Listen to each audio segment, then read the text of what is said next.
Listen, episode 30 of the Tradepreneur Show is a big one. The AI race is real, and you're competing in it, whether you like it or not.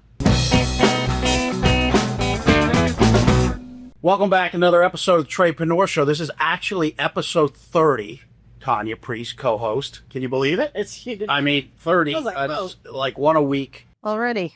We're cruising along. So anyways, thanks for everybody that tunes in, watches and listens and supports us. This episode is basically a response to a good friend that I have. We both have. He's a mutual friend. I love this guy. Really, really sharp, really insightful, a real people person.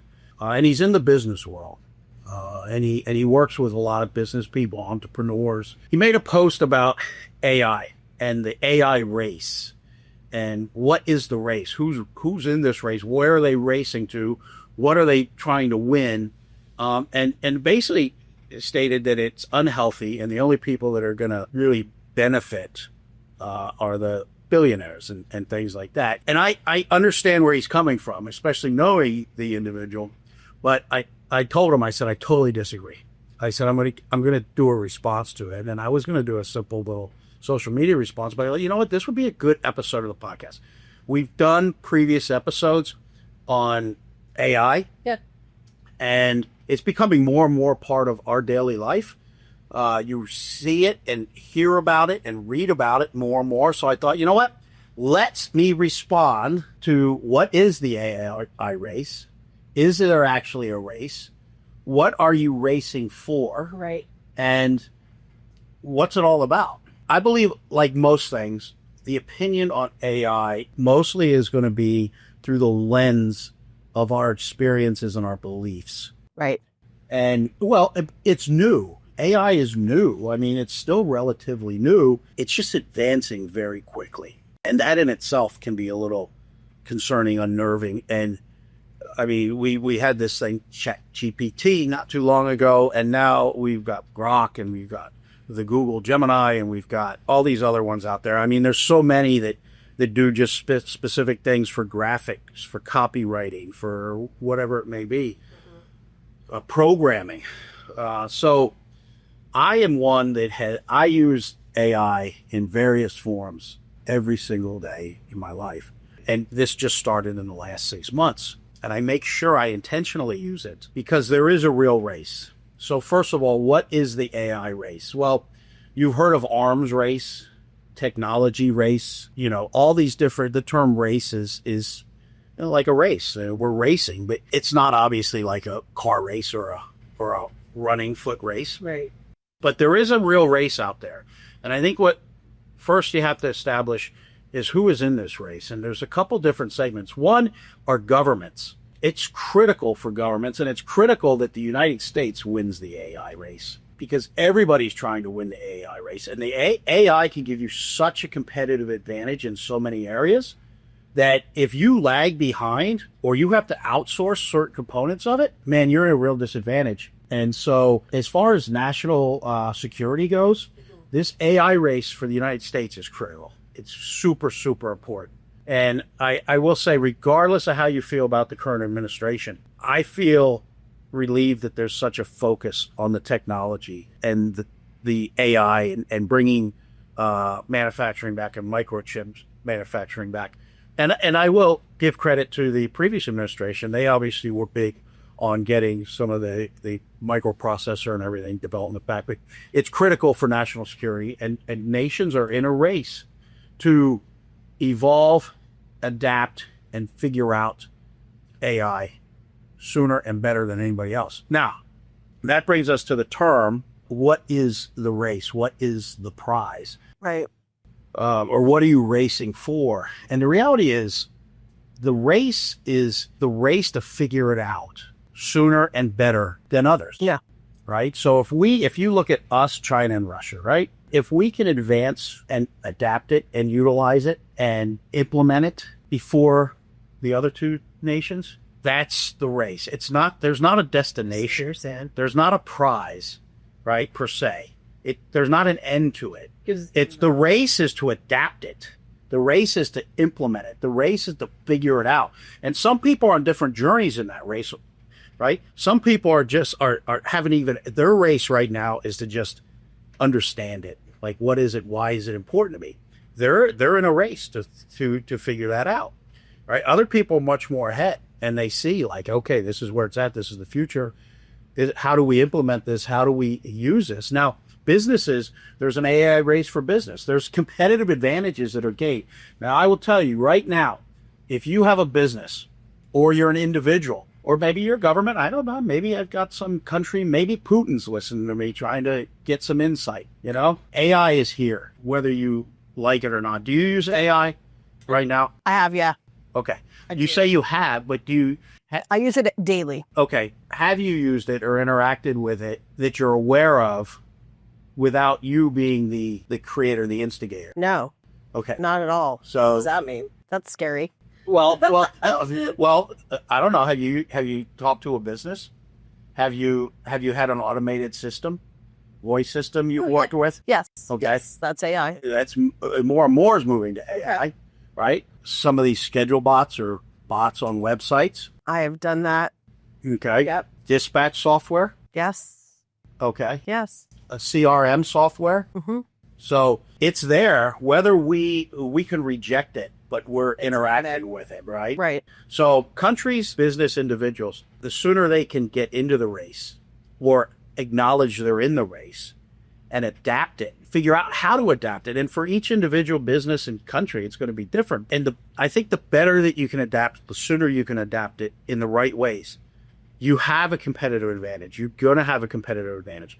But you're only going to have that competitive advantage for so long, because it would be like a company that in the 80s started using computers, and they put their inventory on a computer, they put their accounting on a computer, so on and so forth, right? And yeah, I know bigger companies were doing it, but not, it was still new. The companies that could come out and figure that out sooner had a competitive advantage. But now that competitive advantage was gone eventually, because everybody was computerized. Same thing. So right now, I will tell you, at General Air Conditioning and Plumbing, and I'm not going to share what we're using because it has a competitive advantage. It gives us a competitive advantage. There's some AI tools we're using right now that we know more about our competition than the competition knows about themselves. And I know that may sound like a wild claim, but this AI that we're using gives me all kinds of data on the competition. It's almost unfair. Eventually, everybody's going to be using that. But right now, not everybody knows about it. So there's a competitive advantage right there, right? So with that example given, the race for business is, how do you implement AI?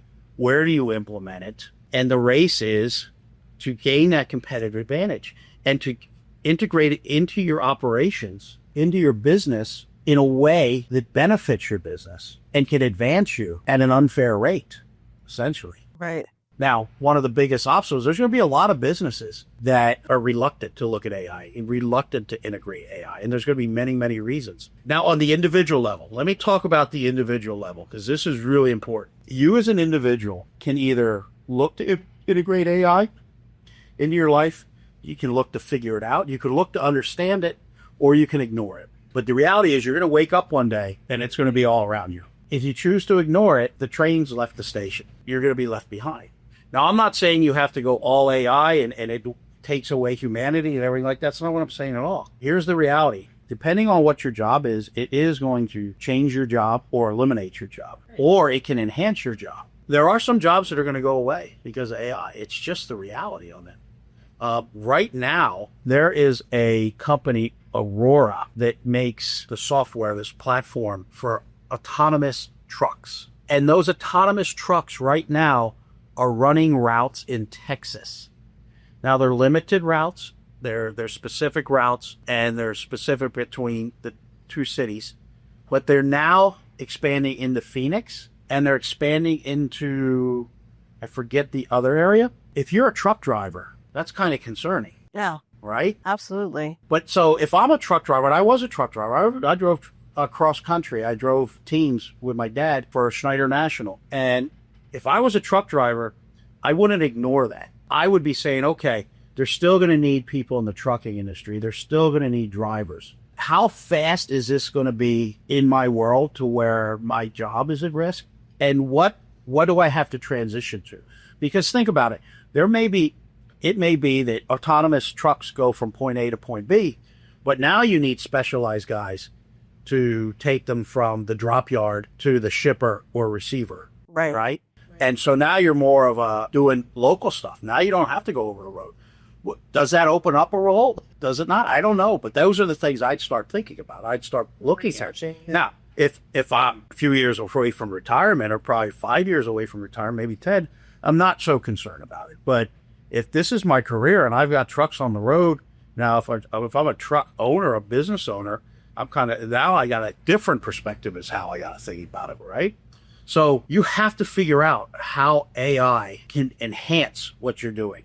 And if it's going to eliminate or change your role, you have to understand that. Because if you don't, what's going to happen is you will be dictated to. You will have no say in anything because you're just the passive person that resisted. And you may be somebody that says, okay, now I got to change roles altogether, right? Now, I don't want to scare people and say that they got to run out and start looking for jobs. I'm just saying that is part of the AI race. How do you integrate it into your life as an individual? Your race is integration.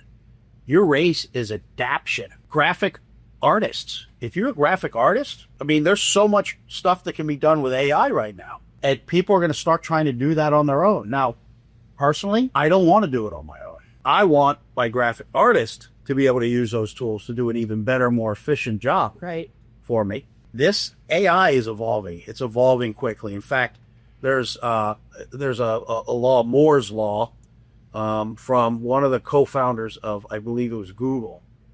And that law is that, I believe it's processor speed doubles every 18 to 24 months. And the cost goes down. So Moore's Law is basically saying the processors in a computer, and think about computers you would buy 5 years ago, 10 years ago, 3 years ago, like the processor speed and how fast they are now and how much the cost has gone down. Because every 18 to 24 months, the technology was doubling, the cost was reducing.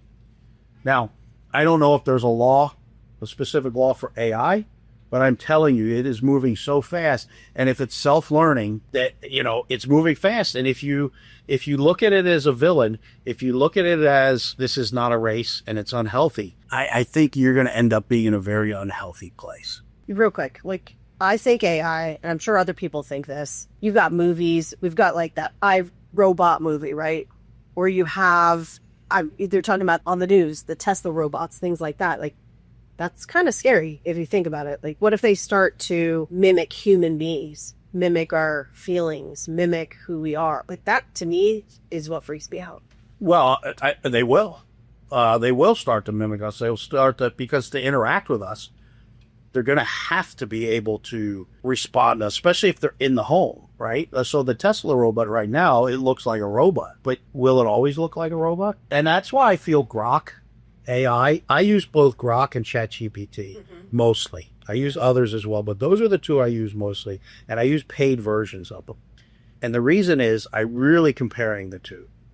And I am telling you, it is my feeling, my belief that Grok is the platform, the training ground for robots for Tesla, because how it interacts with you is totally different than how ChatGPT interacts with you.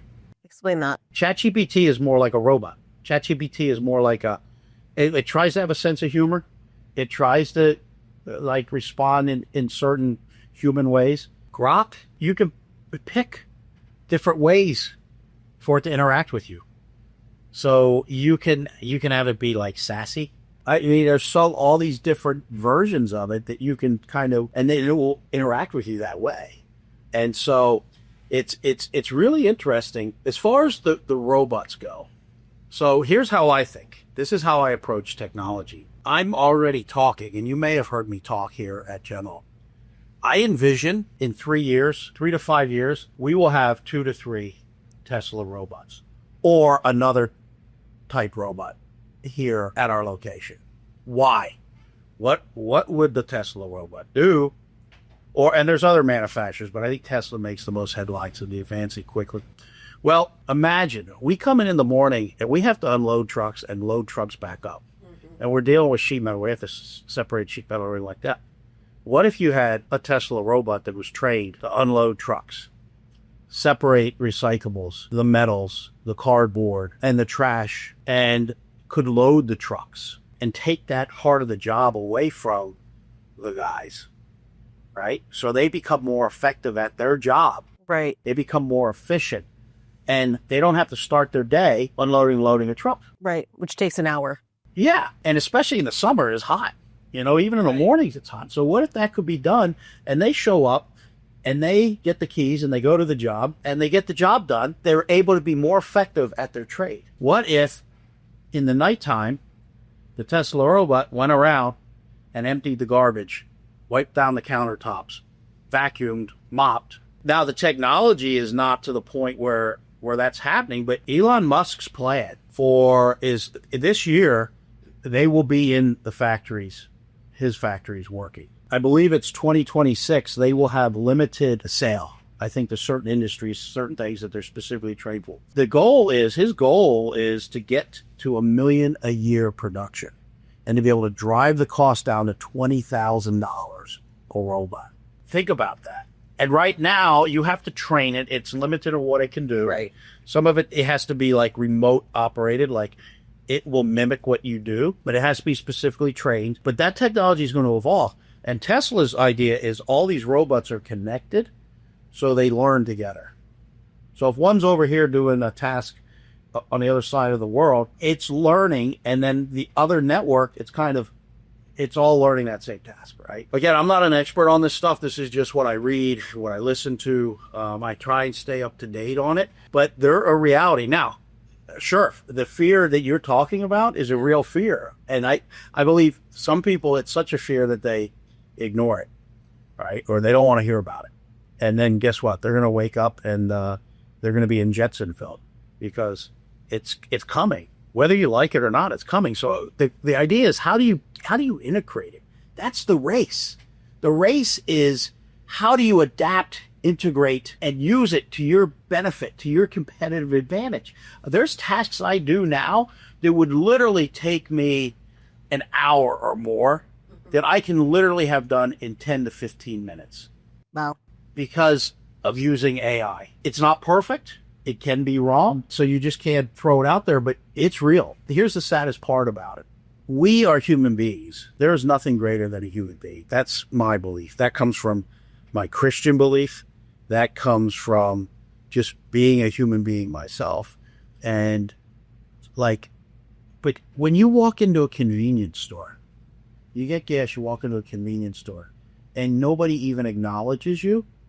Or when they do, they acknowledge you because it's policy.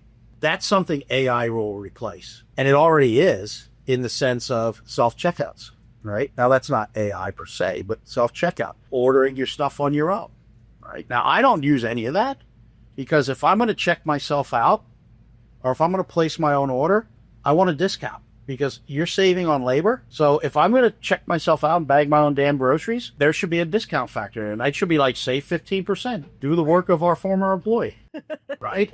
Yeah. So I don't utilize it. I'm the type of person, believe it or not, I still get a live check and I go to the bank. Why? I like that human interaction. I think in a banking relationship, it's really important for the bank to know who you are. So I'm very much that person embracing the AI. The problem is, again, and I said this before and got a lot of hate comments, human laziness, ignorance, and arrogance is going to cause AI to replace certain jobs. There's arrogance in, I don't need to study, I don't need to develop, I don't need to learn more. You see it all the time. There's ignorance in, this doesn't apply to me, it's not going to impact me, it's not going to affect me. And there's laziness. It's sad, but it's true. But you know what? It's one of the things that comes with being a human being. And that's the thing I will tell you. And my dear friend who made the post also has made comments about the interactions between humans. Yeah. AI will never replace. It very well may, because it's going to learn so well. And it's going to, and if you're somebody that's needy, unstable, emotional, it's going to give you what you want. It's going to give you what you need, right? Sadly. With all of that said, the cool thing is we are human beings. We can study, we can learn, we can embrace, we can get better. We have, and this is where it comes down to my Christian belief and why humans will never be replaced by AI or robots, is what we have, nobody else has. And that's a soul. A robot will never have a soul. And we have been given the gift of free will. And that is powerful. So when you see that person that's lazy, or you're being that person that's lazy, or you're choosing not to study and advance yourself, you're choosing not to have those meaningful conversations, that's your free will. So that's something that we have, nobody else has, robots will never have. So your fears, Skynet, everybody's seen Terminator. Skynet is like, that's, I used to think Google was going to be Skynet, but, Google is quickly being crushed in so many technological ways, I think, by Amazon. So then I thought Amazon's going to be Skynet. And now we've got AI. And, it's something that people fear. And I think it's a realistic fear. I mean, Elon Musk and others have even warned, like, hey, we got to put guardrails on this. We got to protect it. But it's really no different than the topic of cloning, right? Like, as the technology evolves and you can clone people, animals, whatever, like, that's something that still has to have guardrails on it. Yes. And protections. Yes. Regardless of where you stand on it. So it's really going to be up to us to set the parameters and everything like that. Ignoring it is not a smart option. Figuring out how it integrates, how it makes you better, how it can enhance your life, your business, right? Your professional, personal career or existence. That's what really can impact things. So that's what I think the race is all about. It's the race to integrate, the race to apply it in your life in a way that adds value to your life, right, to your employer or business, and to the human race. And there's a way to have both. Ignoring it is not that way, because it's here. You're in the race, right? So you're either sitting there and you don't know you're in the race, or you're actively partaking in it and engaging in it. The opposite extreme, the wrong approach, is just turning everything over to AI. Well, it's just going to do everything for it. It's going to drive my car. It's going to feed my kids. No, it's like how do we embrace it? How do we integrate it into our lives? That is the race. To find balance. And there is no finish line. And the award is the proper integration, assimilation into your life and how it works best for you. And if you're a business, right now you can have a competitive advantage if you figure out how to use AI in your business. And I'm not just talking about using ChatGPT to write your emails. That's not really what I'm talking about at all. Some of the stuff we're doing, wow, it's amazing. And the fact that, I would really like to know how many companies out there, whether they're in the trades or anything else, are thinking about, okay, when the Tesla robot is in the $20,000 to $50,000 range, does it have a place in my business, and how would I implement it in my business, and in which way? And are you thinking like, oh, it can replace people, or wow, it can make them more effective at what they do? It can make their jobs safer. Because again, like, we have a sheet metal shop. We bend metal. There's a risk to that. What if a robot was bending metal? I mean, think of that. So how do you implement it? How do you integrate it? If you're in a role that it's going to eliminate you, you've got to figure out, okay, how is it not going to eliminate me, or what do I need to transition to, and when do I need to transition? This isn't happening like next week or next year, but I think 3 to 5 years, where you are in your career, you've really got to figure out how to integrate that. The technology is here. It's going to advance very, very quickly. There was an article in the Wall Street Journal. I will tell you, I can't go more than a couple of days without reading an article in the Wall Street Journal about how it affects, or how AI is affecting things, and so on and so forth. The businesses, one was businesses that are now not hiring graduates at the same rate into entry-level positions. because they've got AI to do a lot of the stuff that they would do, because they would come in and they do grunt work. Right. You know, they come in and a lot of what they're doing is grunt work. It's not, you know, they're not coming in a finance role and running the finance department. They're working like grunts, doing the stuff nobody else wants to do, but has to be done until they get their experience. Well, now they're pushing off that to AI. Well, guess what? We've known for a while, college is probably not the best route for a lot of people. Right. That's why the trades is amazing. We got so many young kids right now in the trades that we're developing. And I'm telling you what, by the time their buddies graduate college, they're going to be making well into the six figures. They're going to be, I mean, it's amazing. Not that I'm against college, but you got to understand how AI is going to impact your role in college. Look, we got so many personal injury attorneys because everybody went to law school. Everybody wanted to be an attorney because they read a John Grisham book, and now they're chasing ambulances like, you know, like because they realize that to be a good attorney it's more than, you know, going to law school. Right.